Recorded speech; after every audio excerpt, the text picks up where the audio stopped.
Assalamualaikum warahmatullahi wabarakatuh. Waalaikumsalam. Al-Mukarram Ustadz, bagaimana hukumnya bila investasi digital koin? Lebih spesifiknya lagi adalah cash.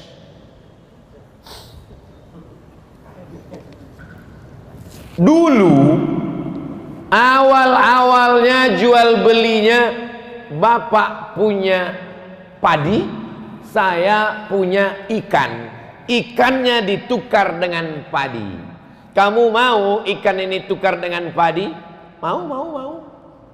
Karena nggak mungkin dia makan beras nggak pakai ikan. Saya pun nggak mungkin makan ikan nggak pakai nasi. Maka kita tukarlah. Ikan saya bagi 2, beras kamu bagi. Akhirnya setuju. Maka jual beli ini disebut dengan barter, bukan barcode. Ini yang paling tua namanya barter. Kemudian maju lagi dari Yunani ada logam yang dicetak bulat-bulat namanya dinar. Orang Yunani menyebutnya dinar. Sampai ke kota Makkah, sampai ke kota Madinah, dia disebut sebagai dinar. Tidak lagi pakai barter. Saya punya dinar, saya bisa beli apapun dengan dinar ini. Bisa beli tanah, bisa beli onta, bisa beli gandum pakai dinar. 1 dinar itu 4,25 gram emas. Meningkat dari barter menjadi dinar dan dirham. Meningkat yang ketiga. Yang ketiga, tidak lagi pakai dinar. Dinar tidak bisa lagi dibawa. Karena kalau sampai saya bawa dinar sekarang, bisa dikejar maling. Wah, itu ada dinar. Pakai cincin emas aja sekarang dirampok orang. Bukan diambil emasnya, sama jari-jarinya dia potong. Barter, di atas barter dinar, di atas dinar. Ini yang ketiga. Keluarlah apa yang disebut dengan uang kertas. Uang kertas dicetak oleh negara supaya emas tidak berkeliaran di jalan. Di Indonesia ada berapa emas? Misal 1 ton. 1 ton emas dikeluarkan kertas senilai 1 ton itu. Negara hanya boleh mencetak kertas sebanyak emas di negara itu. Jadi kalau di negara itu emasnya cuman 50 kilo, maka boleh dicetak uang kertas senilai 50 kilo. Jadi di seluruh dunia ini yang paling banyak boleh dicetak kertas adalah di Pulau Jawa. Karena disitulah emas yang paling banyak.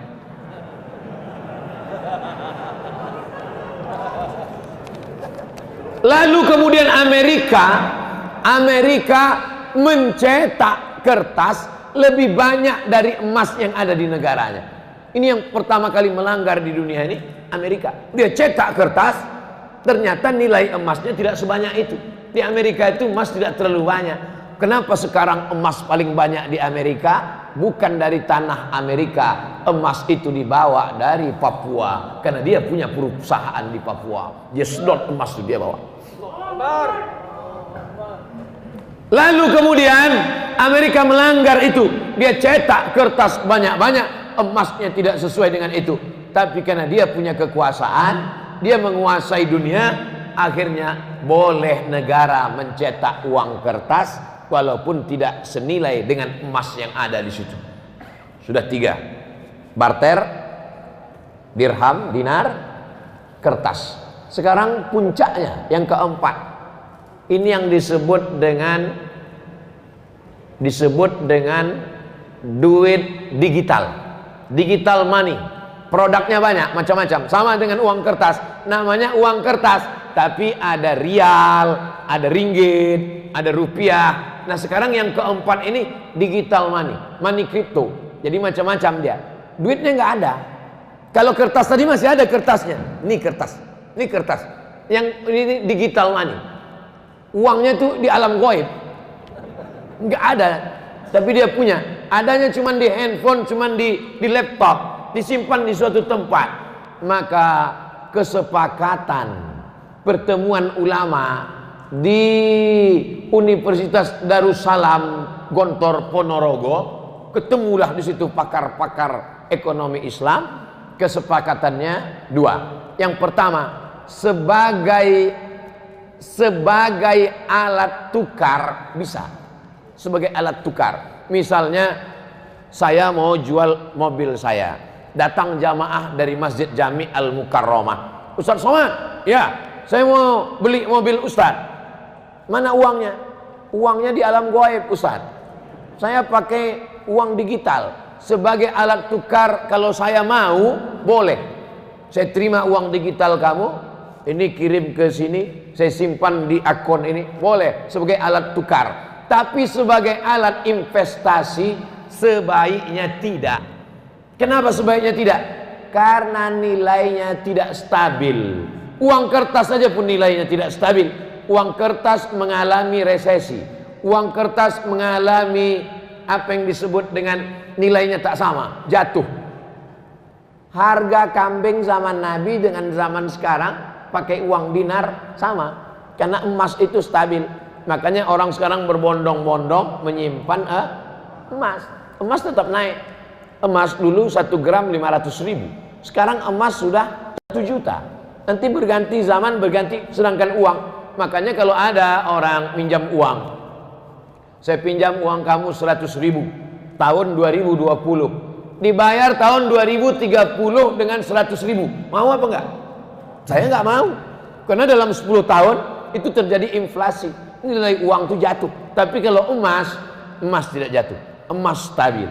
Nah, jadi ada satu usaha mau mengembalikan umat Islam ini kembali pakai emas, pakai mata uang emas. Kalau Eropa bisa pakai satu mata uang euro, umat Islam juga bisa pakai mata uang emas, dinar. Bisa atau tidak bisa? Bisa. Tapi umat yang paling bisa disatukan ini umat Islam. Tuhannya berapa? 1. Qul huwallahu ahad. Nabinya berapa? 1. Asyhadu anna Muhammadan Rasulullah. Kiblatnya berapa? 1. Orang Islam sholat arahnya di dunia ini cuma 1. Tapi yang paling sulit disatukan umat Islam. Subuh aja udah kulai. Satu pakai kunut, satu enggak kunut. Satu pakai usoli, satu enggak. Yang satu tunjuknya gini, yang satu gini-gini. Betul? Nah, makanya kita jaga persatuan. Masalah sepele-sepele ini jangan sampai merusak persatuan. Kesimpulannya, money crypto, uang digital sebagai alat tukar oke. Tapi sebagai investasi, kalau beberapa pemain money crypto kehilangan uang. Bapak Ibu ikut tak berita? Si fulan artis terkenal kehilangan uang digital karena kehilangan, karena sebagai alat investasi. Nah ini paham? Anggukkan aja kepala.